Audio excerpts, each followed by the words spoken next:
আপনারা সবাই কেমন আছেন? আশা করছি ভালো আছেন। আরেকটি নতুন ব্লগে আপনাদের স্বাগত জানাই। আজকে আমি আর মাম্মা বেরিয়েছি এক্সপো মেলার উদ্দেশ্যে। প্রতি বছর ঠান্ডার সময় এই এক্সপো মেলা বালুরঘাটে বসে। কোনো মেলায় যায় আর না যায়, কিন্তু এই এক্সপো মেলায় 2-3 বার যাওয়া পড়েই আমাদের। কেননা এই এক্সপো মেলাটা বছরে একবারই আসে আর প্রায় 1 মাসের জন্য থাকে। কিন্তু প্রত্যেকবার তো ডিসেম্বরে বসে, এবার আগেই বসে গেছে। নভেম্বরের 28 তারিখে উদ্ঘাটন হয়েছে, সেদিন ফ্রি, কোনো টিকিট লাগে না ঢুকতে। কিন্তু এবছর সেই দিনে আমরা যেতে পারি না। সেই দিন বলেছিলাম আপনাদেরকে এর আগে ভিডিওতে, আমার জেঠুর বন্ধুর ছেলের বিয়ে, সেদিন সেখানেই গিয়েছিলাম, সেই জন্য আর আসতে পারিনি। আর আজকে ডিসেম্বরের 6 তারিখ মামা বলল যে চল, আজকে আমার কোনো কাজ নেই, আজকে তোকে নিয়ে যাই। তো আজকেই এসেছি আমার সাথে আপনাদেরকেও ঘোরাতে। এক্সপো মেলায় কি বসেছে না বসেছে সবই ঘুরে দেখাবো আপনাদেরকে। আর ঢোকার পথেই দেখুন কাকে দেখতে পেলাম, কি সুন্দর শুয়ে ঘুমো দিচ্ছে। আর ওই যে দূরে গেটটি দেখতে পাচ্ছেন, ওটি হলো এক্সপো মেলায় প্রবেশদ্বার। আর সাইডে যেটি দেখছেন বাঁদিকে, সেখানে আছে টিকিট কাউন্টার। এবছরেরও টিকিট 10 টাকা করেই হয়তো আছে, দেখা যাক গিয়ে কি হয়।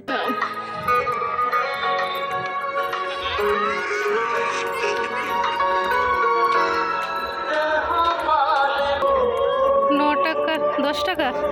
চলো চলো চলো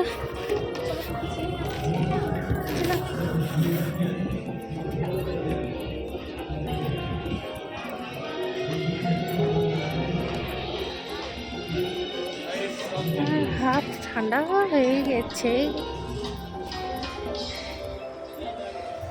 প্রথমে ঢুকতেই হাতে বাঁ দিকে ছিল আচারের দোকান, তারপরে ছিল এই যে পিলো কভার, পাঁচবালিশ কভার, এগুলো। ডান দিকে আছে মিষ্টির দোকান, ওই সেই জয়নগরের মোয়া টোয়া এইসব নিয়ে বসে, কিন্তু কোনোবারই কিনে খাওয়া হয়নি সেসব। আর হাতে বাঁদিকে একটি দোকান এখনও লাগেনি, ওই যে ডান দিকে দেখুন টাইলসের দোকানও বসেছে, মানে ওখানটায় গিয়ে কথাবার্তা বললে হয়তো আপনাদের বাড়িতে সব সেট করে দেবে। আর এখানে ঠান্ডার জিনিসপত্রও বিক্রি হচ্ছে। আর এই যে মাম্মা ওখানেই দাঁড়িয়ে থেকে দেখছিল যে সোলার লাইট সিস্টেম এগুলোরও ব্যবস্থা আছে, হয়তো গিয়ে কথা বললে ওরা সম্পূর্ণ ডিটেলস দিয়ে দেবে। আর এই যে এবছর খুব উঠছে আর খুবই চলছে, এই যে এটা বাজালে পরে একটা করে কান টুই টুই টুই টুই করছে। তো যাই হোক, নেইনি, 350 টাকা করে দাম বলছিল। ভাবলাম যে থাক, 350 টাকা খরচ করে ওই একটা কান উপর নিচ করা নেওয়ার দরকারই নেই। এখানটায় কিছুক্ষণ দাঁড়িয়েছিলাম, বাদবাকি জিনিসগুলোও দেখছিলাম। পিছনে ঘুরতেই দেখি ওখানে ইয়াররিংস, মালা এইসবের দোকান। মেলাতে আসার প্রধান কারণ বলতে পারেন যে এই যে মালা, কানের এগুলো নেওয়ার জন্য। কেননা আমার দিদির কাছে এইসব কিছুই নেই, ও একা একা এইসব কিনতেও পারে না। আর এই যে রিসেন্ট বিয়েবাড়ি গেল, ওর কাছে পরার মতন কিচ্ছু ছিল না, লাস্ট অব্দি সোনার জিনিসপত্র সব পড়ে গেছে। বিয়েবাড়িতে তো সোনার জিনিস পরবেই, কিন্তু রাত্রেবেলা আসাটা রিস্ক হয়ে যায়। তো ওই জন্য বলছিল ফলস যদি কিছু পাস তাহলে নিস, কারণ ওর কাছে বলতে গেলে এইসব কিছুই নেই। আর ওর এইসবের কোনো চয়েসও নেই, মানে ও চুজ করতে পারে না যে কোনটা পরলে ওকে ভালো লাগবে না লাগবে, ও ঠিক মতো বলতে পারে না। ও শুধু চুজ করতে পারে ওই ছোট্ট ছোট্ট কানের, যেগুলো আগে আমরা পরে পরে টিউশনে যেতাম ওইসব। একটা মালা দেখে খুব ভালো লাগলো, তো ওই মালাটাও নিয়ে নিয়েছি। আর মালার সাথে কানেরগুলো অত্যাধিকই ছোট ছোট, তো ওই মালার সাথে ম্যাচ করে একটা কানেরও নিয়েছি, মানে জাঙ্ক জুয়েলারি নিয়েছি। কেননা মেলাতে সেরকম ওই যে ফলস গোল্ডের যে জিনিসগুলো হয় ওগুলো ভালো লাগলো না। আর এই ক্লিপগুলো বেশ সুন্দর লাগছিল, কিন্তু ক্লিপগুলো নিয়ে না আমি শুধু জড়োই করি, ইউজ করি শুধু ওই একটা দুটো ক্লিপ, বাদ বাকি সব জড়ো করে রেখে দিই। জন্য মা বলছে নিতে হবে না তোকে ক্লিপ, অন্য কিছু দেখ। একটা দোকানে দাঁড়িয়ে তো টাইম ওয়েস্ট করে লাভ নেই, এবার চলে গেছিলাম এই দোকানটি প্রত্যেক বছরই বসে। আর এখানে শুধু ওই যে চাবির রিং, আর নতুন এই বছর দেখলাম এই সেই ফেমাস লাবুবু ডল। তা আমারও নেওয়ার ইচ্ছে ছিল, কিন্তু যা দাম বলছিল, দাম শুনে আর নেওয়ার ইচ্ছে করলো না। কিন্তু একটা জিনিস নিতে খুবই ইচ্ছে করছিল, চলুন আপনাদেরকেও দেখাতে।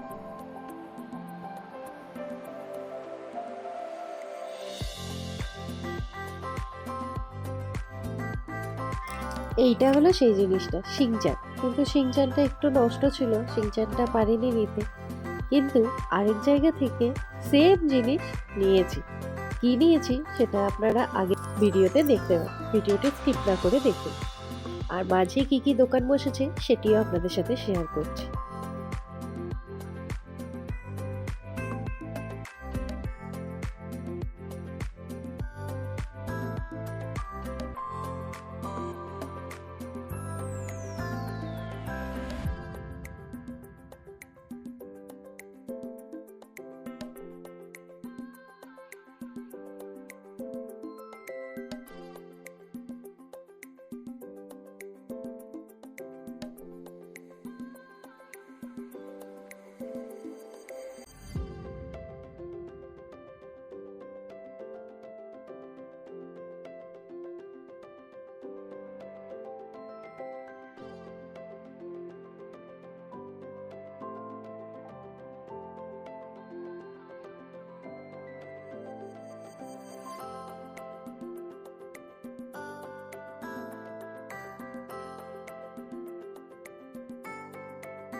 অনেকক্ষণ ঘোরাঘুরির পরে এবার খিদে পেয়ে গেছে।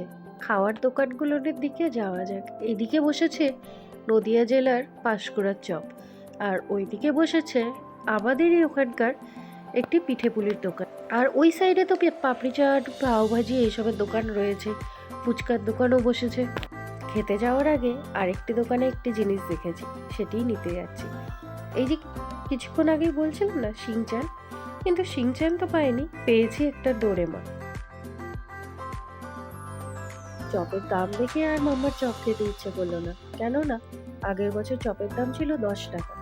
10 টাকা হিসেবে চপ ঠিকই ছিল, কিন্তু 15 টাকা হিসেবে চপের এখন স্বাদ অনেকটাই চেঞ্জ হয়ে গেছে। আর আমি নিয়েছিলাম এই যে গোল গোল ডোনাটসগুলো। ডোনাটস খাওয়ার পরে গিয়েছিলাম এই পিঠেপুলির দোকানে। সব কিছুই একই রকম, কিন্তু একটা পিঠে নতুন টাইপের লাগলো, তাই ওটাকে একটু টেস্ট করার জন্য নিয়েছিলাম, কিন্তু অতটাও ভালো লাগলো না। মানে সাইডটা ক্রাঞ্চি ছিল ঠিকই, কিন্তু ভিতরটা অত্যাধিকই মিষ্টি। না মার ভালো লেগেছে না আমার। উপরে ক্ষীর দিয়েছে, কিন্তু ক্ষীরটাও অতটাও ভালো ছিল না। খাওয়া জিনিসকে ভালো না বলতে নেই জানি, কিন্তু আমার ভালো লাগেনি। আমার পার্সোনাল এক্সপিরিয়েন্স যেটা, অন্যের হয়তো ভালো লাগতে পারে। মেলার এই পাশটাতে টোটালটাই রয়েছে বললাম যে পাপড়ি চাট, তারপরে পাওভাজি, আর এই বছরের নতুন আকর্ষণ জলপরি। সেটা আর 80 টাকার টিকিট দিয়ে কি দেখতে যাব? জলপরি বলে তো আর কোনো জিনিস থাকে না, হয়তো কোনো মেয়ে সেজেছে, সেজে সেখানে জলে সুইমিং যে ট্যাঙ্কগুলো থাকে সেগুলোনে হয়তো নেমেছে। আর আছে বাচ্চাদের রাইডসগুলো। রাইডসে তো আমি একা একা উঠি না। আগে যখন দিয়ে আসতো এক্সপো মেলার সময়, তখন দির সাথে ওই ব্রেক ড্যান্সে উঠতাম, কিন্তু এখন আর উঠি না। আগের বছর উঠেছিলাম নৌকোতে, কিন্তু এখন এতটাই টিকিট প্রাইস বাড়িয়ে দিয়েছে যে ওই প্রাইসে অন্য কিছু খাওয়া আমার কাছে বেটার মনে হয় শুধু ওই রাইডসে ওঠার থেকে। প্রায় 7টা বেজে গেছে, এবার বাড়ি যাওয়ার পালা। একটা পপকর্নের প্যাকেট দিয়ে এবার বেরোলাম বাড়ির উদ্দেশ্যে। আর যাওয়ার আগে আরেকটি জিনিস দেওয়া বাকি আছে, সেটি কি সেটি আপনাদের সাথে শেয়ার করছি।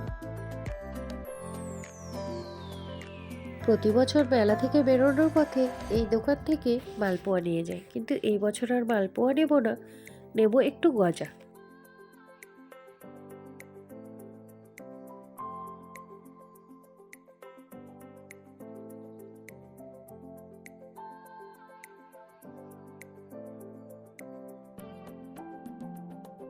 আজ তো আর এখানে রুটি পাবো না, তাই যাওয়ার সময় নিয়ে যাচ্ছি বাবার জন্য একটু ভাপা পিঠে।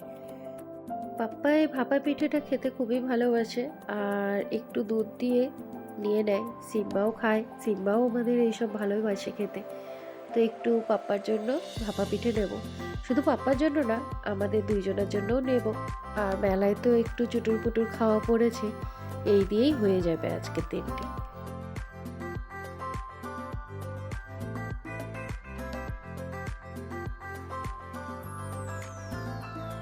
কোথায় কোথায় কোথায় চুলকায়? এখানে চুলকায়, এখানে চুলকায়, চিলকায় চিলকায় চিলকায় চিলকায় চিলকায়।